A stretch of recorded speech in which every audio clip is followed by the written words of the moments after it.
បឋមនេះខ្ញុំសូមគោរពទៅដល់លោកគ្រូជាទីគោរពសូមគោរពទៅដល់សិស្សានុសិស្សជាទីមេត្រីនេះខ្ញុំជាក្រុមប្រធានក្រុមទី1ដែលមានសមាជិកដូចជាប្រធានក្រុម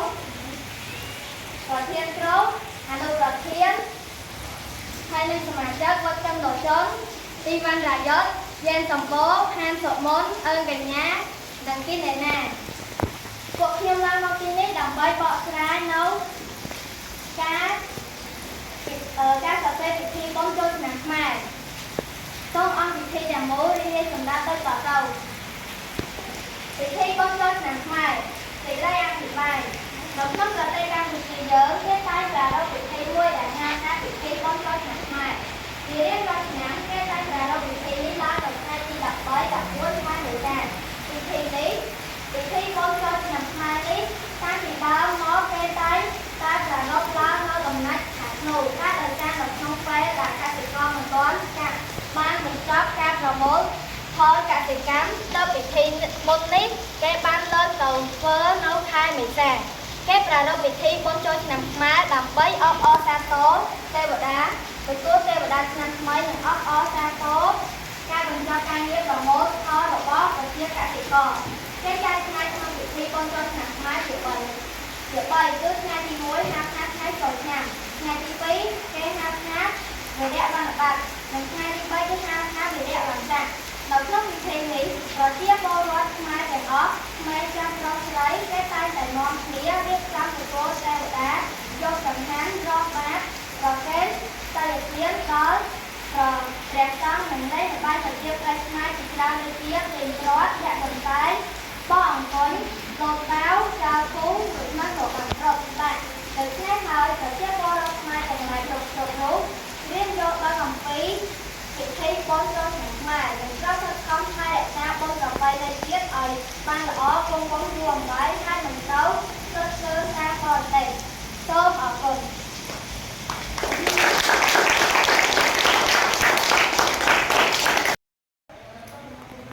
ាបឋមនេះខ្ញុំសូមគោរពលោកគ្រូជាទីគោរព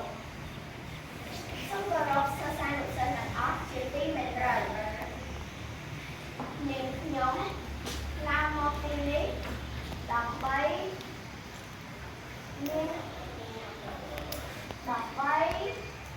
បកស្រាយស្ដីប្រឡាយអ្នកទៅកើតដៃក្រុមនេះខ្ញុំមានសមាជិកដូចជាអនុប្រធាននិងសមាជិកដូចជាអ៊ំចំណានកិនពន្លឺណូស្រីភ័ណ្ឌអៀងស៊ីភួតស្ដីប្រឡាយអ្នកទៅកើតដៃក្រុមស្ដីប្រឡាយអ្នកទៅកើតដៃបណ្ដោយគុណទៅដល់តាមរូបមន្តអាធំស្មើអាតូចគុណបេតូចអាតាំងឲ្យស្ដីប្រឡាក់អាតូចតាំងឲ្យបណ្ដោយបេតូចតាំងឲ្យទៅដល់ឧទាហរណ៍ក្រុមស្ដីប្រឡាក់អ្នកទៅកើតដៃតាមរូបមន្តអាធំស្មើអាតូចគុណបេតូចដោយអាតូចតាំងឲ្យ18សង់ទីម៉ែត្របេតូចស្មើ18សង់ទីម៉ែត្រដោយអាស្មើ28គុណនឹង18ស្មើ504សង់ទីម៉ែត្រការ៉េដូច្នេះស្ដីប្រឡាក់អ្នកទៅបានតែគឺ504សង់ទីម៉ែត្រការ៉េសូមអរគុណ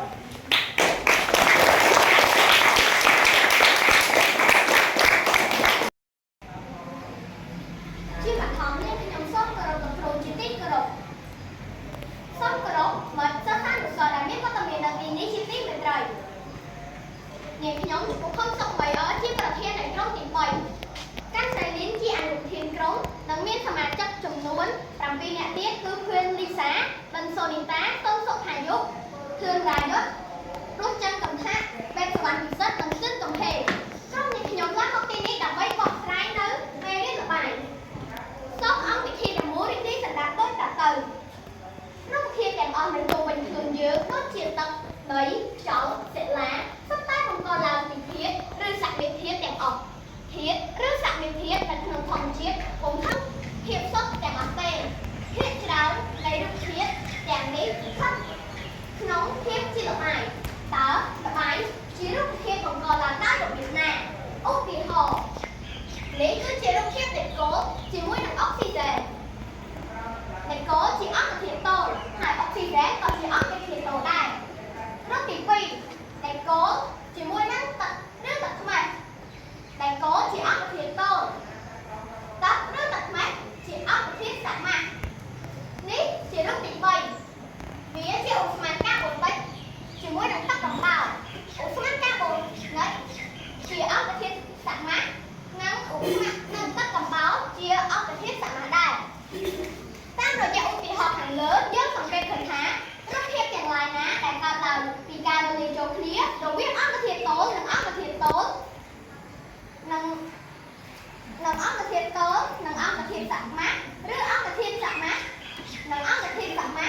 ហើយនោះគេហៅថាល្បាយទឹកអំពិលល្បាយមិនស្មើសាច់ជាល្បាយដែលគេមើលឃើញភាពបង្ករបស់វានេះគឺជាក្របខ្សាច់ហើយមកខាងនេះជាក្របអង្គរល្បាយអង្គរជាមួយដែកសាច់គេអាចចែកធាតុបង្ករបស់ល្បាយស្មើសាច់និងល្បាយមិនស្មើសាច់មួយចំនួនបានដោយប្រើវិធីផ្សេងៗដូចជាចម្រោះកំណត់ក្រាស់រំឈួតកំណត់នេះជារឹកល្បាយស្ករដែកសាច់ហើយនេះគេចាក់វាចូលគ្នាជាមួយនឹងទឹកនេះគឺជាខ្សាច់ហើយនេះគឺជាទឹកស្នូលឧទាហរណ៍ទី2នេះគឺជាកំទេចដែកហើយនេះគឺជាអង្កររលាយកំទេចដែកនៅពេលដែលយើងយកកំទេចដែកទៅដាក់ពីលើអង្កររលាយកំទេចដែកនោះនឹងឆក់ជាមួយនឹងអង្កររលាយកំទេចដែកការបកស្រាយរបស់នាងខ្ញុំបានបញ្ចប់ត្រឹមតែប៉ុណ្ណេះហើយពីចុងក្រោយនេះខ្ញុំសូមគោរពជូនពរទៅដល់លោកគ្រូនិងសិស្សសានុសិស្សទាំងអស់ឲ្យជួបប្រទះតែពុទ្ធពរពុំប្រការគឺអាយុវណ្ណៈសុខៈពលៈកំបីគ្នាឡើយសូមអរគុណ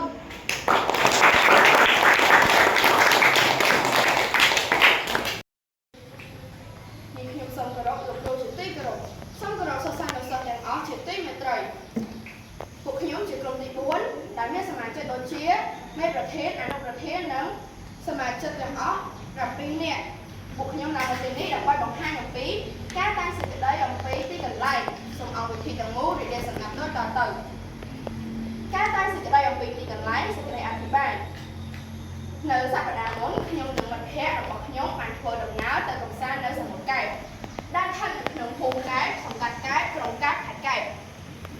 នៅតាមផ្លូវពួកយើងឃើញមានធម្មជាតិដ៏ស្រស់បំព្រងនិងមានបក្សាបក្សីហើរពេកហើយជាពិសេសពួកយើងឃើញសមុទ្រដ៏ធំគួរឲ្យចង់គយគន់នៅជិតសមុទ្រមានភ្នំយ៉ាងវែងហើយនៅតាមមាត់សមុទ្រមានភោជនីយដ្ឋានតូចៗសម្រាប់ឲ្យភ្ញៀវទេសចរចូលសម្រាកឬទទួលអាហារនៅតាមតូបនីមួយៗអ្នកលក់ពួកគាត់មានអនាម័យនិងរាយណាស់ជាមួយភ្ញៀវបន្ថែមពីនឹងទៀតម្ហូបអាហារដែលពួកគាត់បានធ្វើវាមានរសជាតិឆ្ងាញ់ភ្ញៀវទេសចររូបណាដែលបានទៅលេងសមុទ្រកែបទៅហើយចង់ទៅទៀតជាពិសេសមានគ្រឿងសមុទ្រគ្រប់ប្រភេទហើយស្រស់ៗទៀតផងមិនថាភ្ញៀវជាតិឬអន្តរជាតិពួកគាត់ចូលចិត្តមកកម្សាន្តណាស់នៅសមុទ្រកែបនៅសមុទ្រកែបមានកន្លែងកម្សាន្តច្រើនណាស់ដូចជាកាហ្វេលើភ្នំជិះខ្សែរ៉កកន្លែងលេងកីឡានិងកន្លែងកម្សាន្តច្រើនទៀតផងតំបន់កែបជាតំបន់មួយដែលទាក់ទាញភ្ញៀវជាតិនិងអន្តរជាតិហើយជាកន្លែងដែលមានប្រជាប្រិយភាពជាពិសេសហើយទាក់ទាញនិងមាននឹងតាមដងផ្លូវមានការកណោតជាច្រើននៅតាមដងផ្លូវហើយនៅពេលល្ងាចថ្ងៃលិចរសែងស្រស់ស្អាតថែមទៀតផងដើម្បីឲ្យបរិស្ថាននៅតាមដងផ្លូវមានភាពស្អាតនិងស្រស់បំព្រងគ្មានសម្រាមយើងទាំងអស់គ្នាត្រូវចូលរួមថែរក្សាបរិស្ថានសម្រាមត្រូវចោលក្នុងធុងសម្រាមហើយប្រជាពលរដ្ឋក៏ត្រូវចូលរួមសម្អាតដូចគ្នាផងតែនៅទីបញ្ចប់ខ្ញុំសូមអរគុណភ្ញៀវទេសចរដែលបានមកកម្សាន្តនៅខេត្តកែប